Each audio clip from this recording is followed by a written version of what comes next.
Welcome to episode 1 of a brand new series called Sex and Allah, a series where we examine what the Quran and the Hadith actually teach about sex, reproduction, human origin, and biology. And trust me, some of these stories are stranger than fiction. Today's question is simple. Where do human beings come from according to Islam?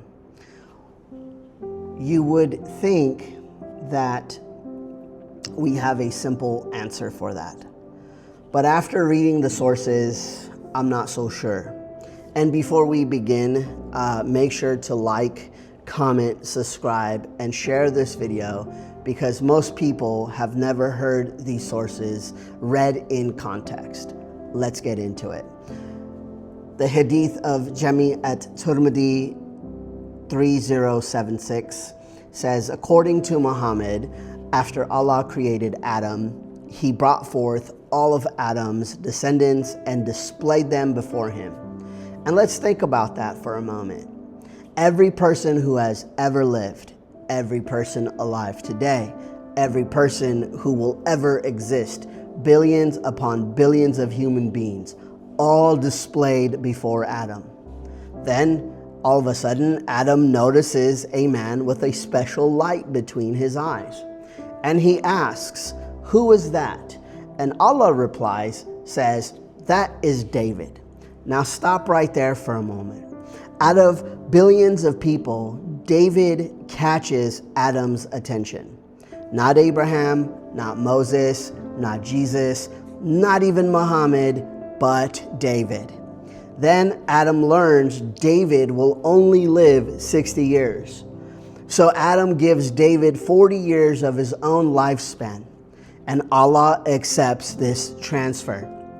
Years later, when Adam's death arrives, Adam denies ever making the agreement. And the Hadith concludes, Adam forgot, so his descendants forgot. Adam denied, so his descendants deny. Now I have some questions. If all humanity was already brought forth before Adam, what exactly was Adam looking at? Were these souls? Were they actual people? Future representations? The Hadith never explains this.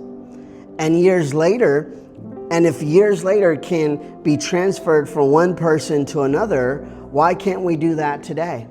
Can I borrow 20 years from somebody that's watching? Can my grandfather donate 50 years to me? How does that work? But let's keep reading. In the Quran chapter 25 verse 54, the Quran says this, and it is he who has created man from water and has made him kindred by blood and kindred by marriage. Now the focus shifts to family relationships, lineage, and marriage. That sounds like ordinary human reproduction. But then we read another verse in Quran chapter 16 verse 4, and this is the Mushakhan translation where it says this, he has created man from nutfa, parentheses, mixed drops of male and female sexual discharge. Then behold, the same man becomes an open opponent, okay?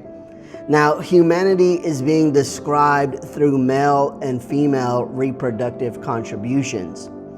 Then Muhammad expands on this idea in the hadith of Sunan Ibn Majah 525, where Muhammad says, the water of the man is thick and white, and the water of the woman is thin and yellow. Whichever of them prevails or comes first, the child will resemble. So now both the male and the female are contributing reproductive fluid, and the child's resemblance is linked to whoever has sexual discharge first. So the big question, let's put this all together. In one source, all of humanity is brought forth and displayed before Adam. In another source, humanity comes through lineage, family, and marriage.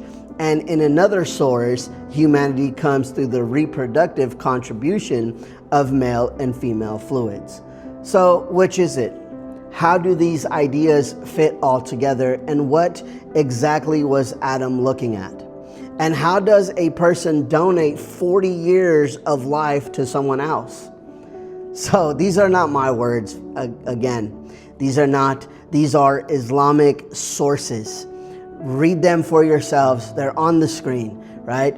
That's the hadith of Jami al-Tirmidhi 3076, Quran chapter 25, verse 54, Quran chapter 16, verse 4, and Sunnah ibn Majah 525. Then ask yourselves, are these explanations clear? And are they consistent? Or do they raise more questions than answers? So if you enjoyed this episode of Sex and Allah, hit the like button, subscribe, share this video, and tell me in the comments your thoughts. Peace.